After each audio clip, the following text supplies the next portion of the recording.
జై శ్రీరామ్. పాకిస్తాన్ ఆక్యుపైడ్ కాశ్మీర్ అతి త్వరలో భారత్ వశం కాబోతోందా?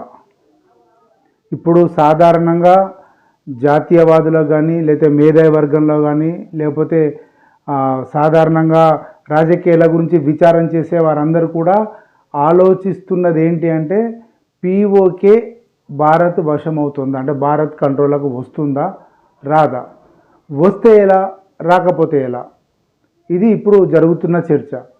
చాలామంది చెప్తున్నది ఏంటంటే పీఓకే ఖచ్చితంగా భారత్ వశం అయినట్టే, ఇక భారత్ వశం అవుద్ది అతి త్వరలో, దాని గురించి ఎలాంటి అనుమానం అక్కర్లేదు అని ఒక వర్గం అంటే కొందరు విశ్లేషిస్తుంటే, మరికొందరు అసలు పీఓకే వద్దు మనకు, అది ఎంత కష్టమైనా పర్లేదు కానీ పీఓకే లేని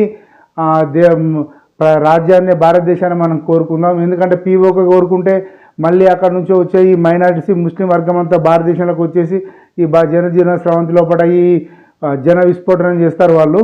ఇప్పటికే తట్టుకోలేకపోతున్నాం బాబు వద్దు అని చెప్పి ఇంకొక వర్గం ఉన్న మేధావులు మాట్లాడుతున్నారు.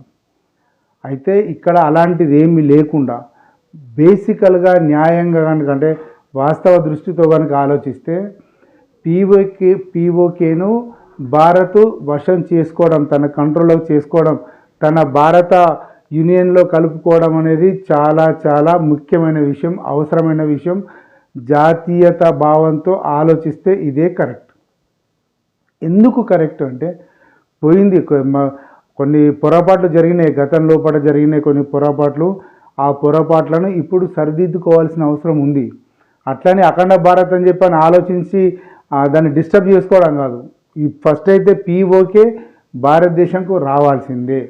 ఇక అఖండ భారత్ ఆఫ్ఘనిస్తాన్ రావాలా, పాకిస్తాన్ రావాలా, ఈ బెలూచిస్తాన్ రావాలా, ఇటు బంగ్లాదేశ్ రావాలా, బర్మా రావాలా, శ్రీలంక కావాలా, ఇవన్నీ అంటే కొంత ఇబ్బందికరమైన వాతావరణమే. ఏదో మన తృప్తి కోసం ప్రస్తుతానికి అఖండ భారత్ అని ఒక వాదన వస్తున్నది, కానీ వాస్తవంగా అఖండ భారత్ అనేది ఇప్పట్లో తెమిలేది కాదు.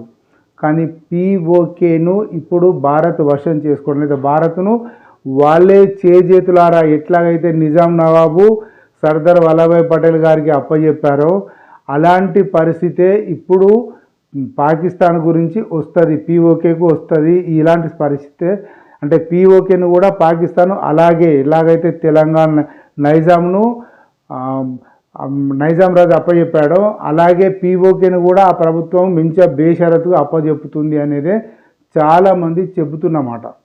ఎందుకు అనంటే ఆల్రెడీగా పాకిస్తాను కుదేలైపోయింది, నీళ్లు లేక ఇంకా ఇంకా ఇబ్బంది పడుతుంది.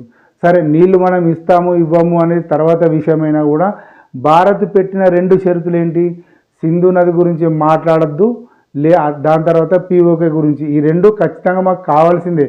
అది కాకుండా శాంతి చర్చలు ఇంకేదైనా మాట్లాడు అన్న విషయం వస్తున్నది. కాబట్టి ఇప్పుడు ఖచ్చితంగా ఎట్టి పరిస్థితి లోపల పీఓకేను ఇవ్వడమే, పాకిస్తాన్కు వేరే గత్యంతరం లేదు. అలాగే సింధు నది నీళ్లు కావాలి అని అంటే ఇండియా పెట్టే షరతులన్నిటికీ ఒప్పుకోవాలి. అందులో ముఖ్యంగా ఉగ్రవాద నిరోధకం, ఇవన్నీ మిగిలిన ఒక 4-5 ఇంకో పాయింట్స్ ఉంటాయి. అవన్నిటికి ఒప్పుకుంటేనే సింధు నది నీళ్ళు వస్తాయి. పీఓకే నువ్వు ఇవ్వకపోయినా మేము తీసుకుంటామన్నంత ధీమాగా భారత్ ఉంది. బెలూచిస్తాను ఇప్పుడు రణరంగం అయిపోయింది. స్వతంత్ర దేశం పోరాడుకున్నా కూడా పాకిస్తాన్ సైనికులు వస్తే ఊచకోత వస్తున్నారు, వాళ్ళ కాన్వాయ్ల మీద దాడులు చేస్తున్నారు, 10ల సంఖ్యలో సైనికుల్ని చంపేస్తున్నారు. సో బెలూచిస్తాను ఒకటి విడిపోయింది. పీఓకే భారత్ వశం కనుక అయితే భారత్ అత్యంత ఆనందించదగ్గ రోజు ఆ రోజు అవుతుందని చెప్పని మాత్రం ఖచ్చితంగా విశ్లేషకులు చెప్తున్నారు.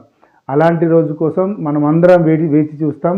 అది అతి త్వరలో అంటే ఇంకొక 2 నెలల్లో ఆ పని పూర్తయ్యే అవకాశాలు పుష్కలంగా ఉన్నాయన్న వాదన కూడా వస్తున్నది.